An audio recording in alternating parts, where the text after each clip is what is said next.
Hi, everybody, and welcome to Nomadic Diaries, the place where we share the secrets of life lived overseas. My name is Doreen Cumberford, and I welcome you today to this very short podcast for National Podcasters Promotion Month. In a few days, we will be releasing an episode with Louise Wiles, who is a British development and expat expert, and she has written the book Thriving Abroad. Therefore, I am going to read just a short outtake from the book on the 4 Ps of starting out on your expatriate journey. First of all, we start off with a question. What will constitute personal, professional, and family success for you should you move abroad? As an aside, that's always the best place to start. How will your performance be monitored and assessed by your organization? That is, if you're traveling with an organization. And what does it mean to thrive abroad? Some people are attracted to international relocation because it gives them the opportunity for a new episode in their lives. Whether this is how you feel about it or not, it does provide the opportunity for pause and reflection. What is working for you in your life now from a personal and professional perspective? What would you like to create in your new life abroad from a personal and professional perspective? When we talk about thriving, we're talking about an approach to the impact of change, transition, and adjustment, which is positive, proactive, purposeful, and relates to personal growth, learning, and development that can result from the experience. This is presented by what we have named the 4 Ps. Keeping the 4 Ps in mind will help you as you work through the preparation and the transition process.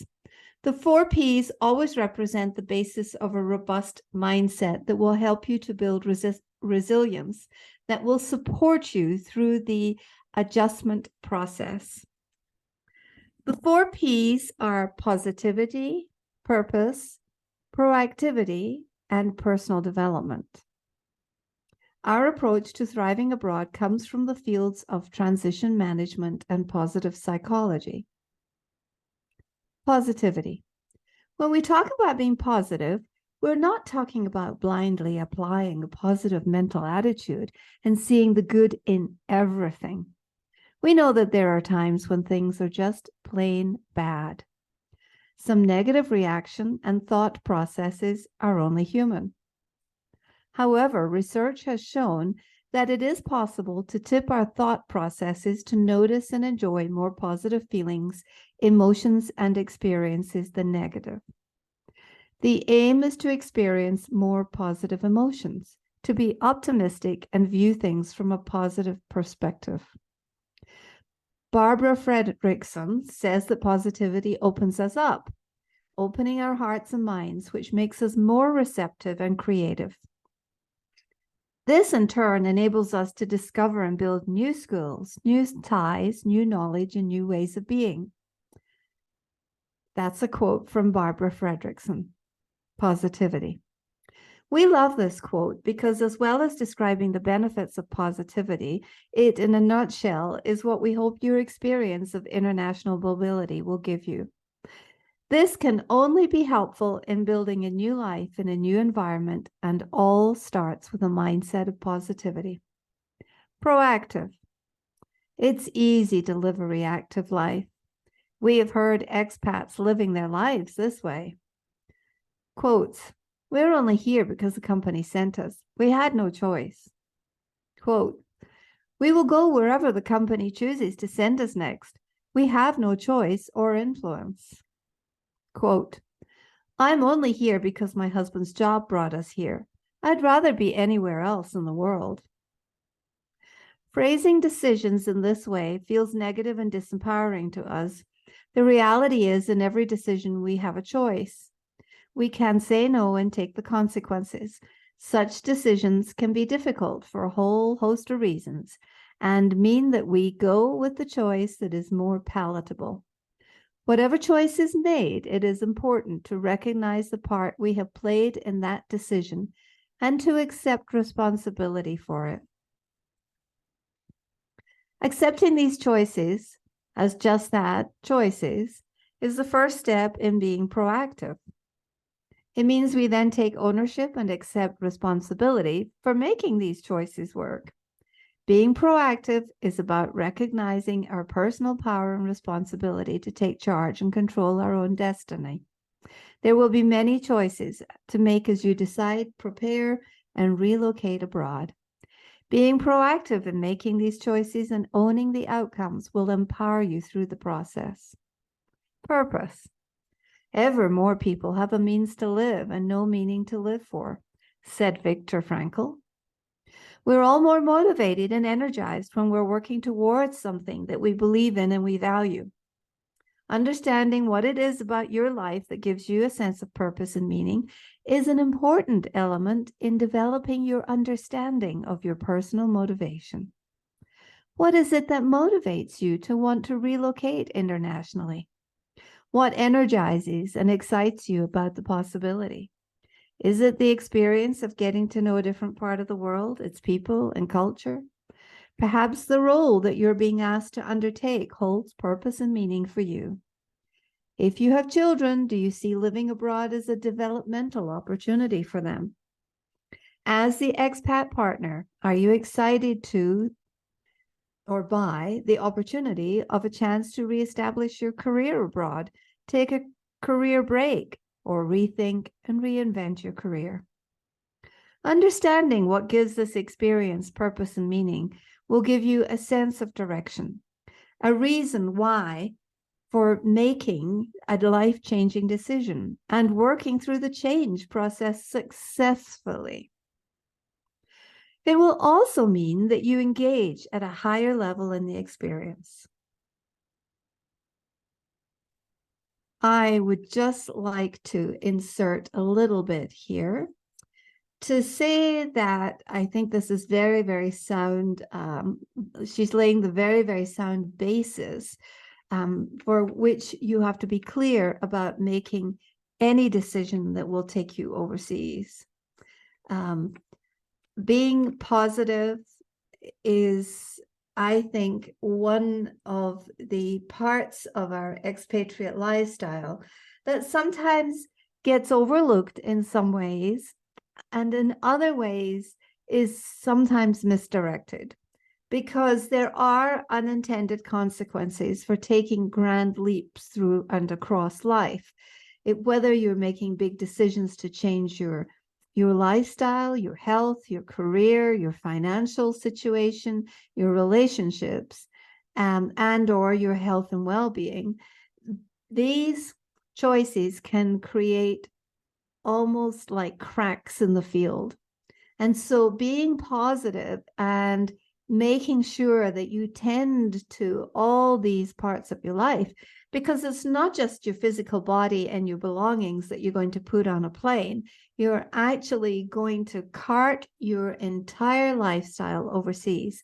I think for many of us, we don't have a glimpse of that when we first go. So being positive, and all the research points to the fact that if we focus on the upside, the good side, the wonderful things, then we are able to discover new skills. We are able to create new knowledge, and we even create new ways of being. Secondly, it's very easy to live a reactive life. Having lived in now 9 countries, it's very easy to get lazy and sit back and react to the circumstances. However, over these decades, I have observed and learned that if we're proactive, if we make the decisions early and we take the decisions well, and we focus on building a life, it really is much more empowering. And the idea is that we come out the other end of that experience as much healthier, and I think mentally healthier people. when we are proactive and making decisions that empower ourselves.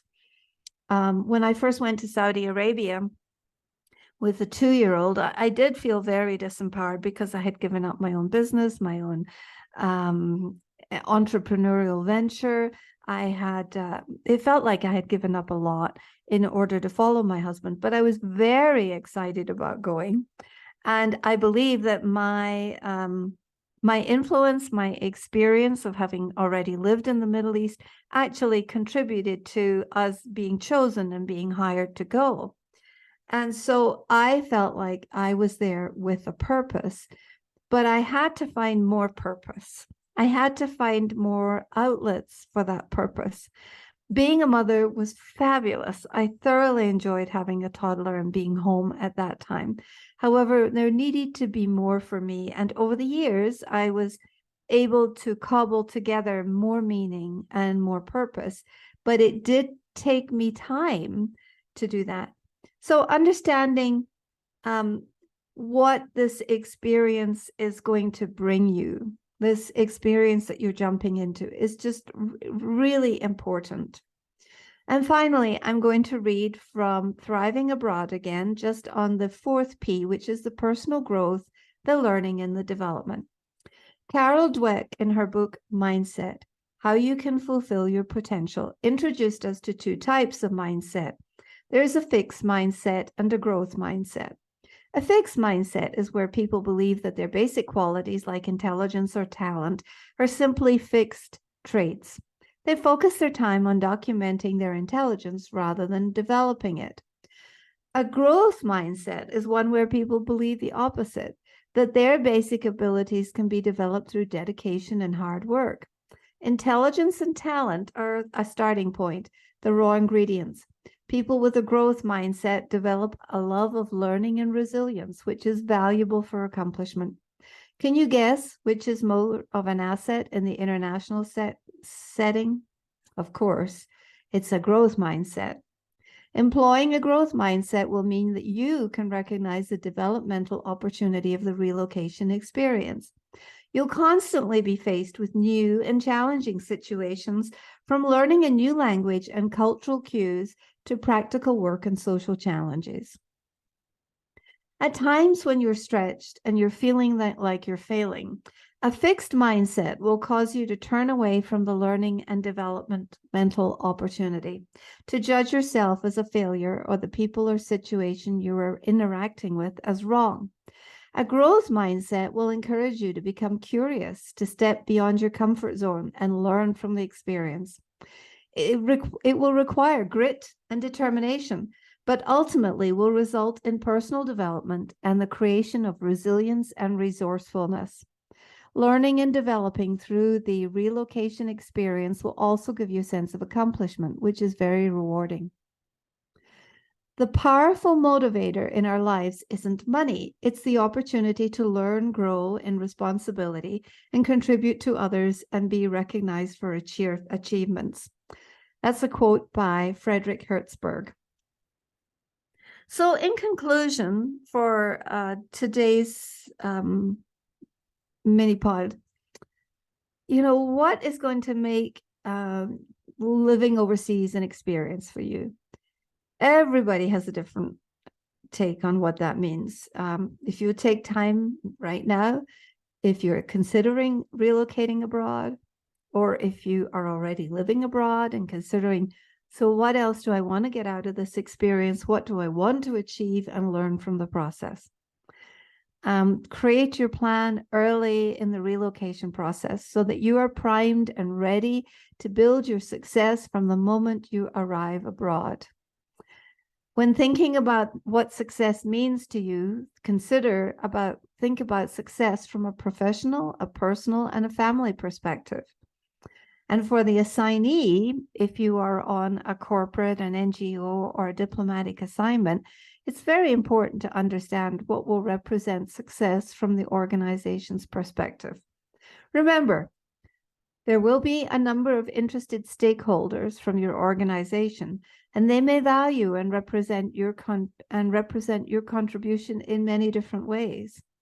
It's really important to take note of this at the beginning of an assignment. It is also sensible to understand how your value will be measured so that you know you'll be able to demonstrate the value that you have added. I would just like to go ahead and go back to, I think, point number 3. Creating a plan early in the relocation process is so important. I have seen probably people waste hundreds of years in indecision, hesitation, and uncertainty land. Arriving with a plan and putting it straight into effect by observing, taking care of the details and the logistics as you arrive is so critical. I've seen people arrive and take weeks, months, even years to figure things out. But figuring the way and the lifestyle that you will be living in a particular place as soon as you arrive is so supportive and so healthy, because it not only gives you a purpose and a project when you arrive, but it also helps use the energy of arrival. When we arrive in a new place, the energy level is way high. Our senses are tuned up. We're noticing things. We're noticing the difference. We're noticing the cobblestones. We're noticing the pavements. We're noticing the trees. We're noticing the flowers. We're noticing the fauna. We just are more tuned up in that moment. And if we can take advantage of that, then creating a plan or having a plan in your relocation process, no matter whether you're going overseas or coming back or are in transition to the new place, I can't tell you how critical that is. For today, from Nomadic Diaries, we hope that you have enjoyed this little summary from Louise Wiles' book, Thriving Abroad, and we hope that you will take us on your journey so that we can help share the secrets of life on the move. My name is Doreen Cumberford. Thank you for any likes or shares or comments, and please subscribe. Goodbye.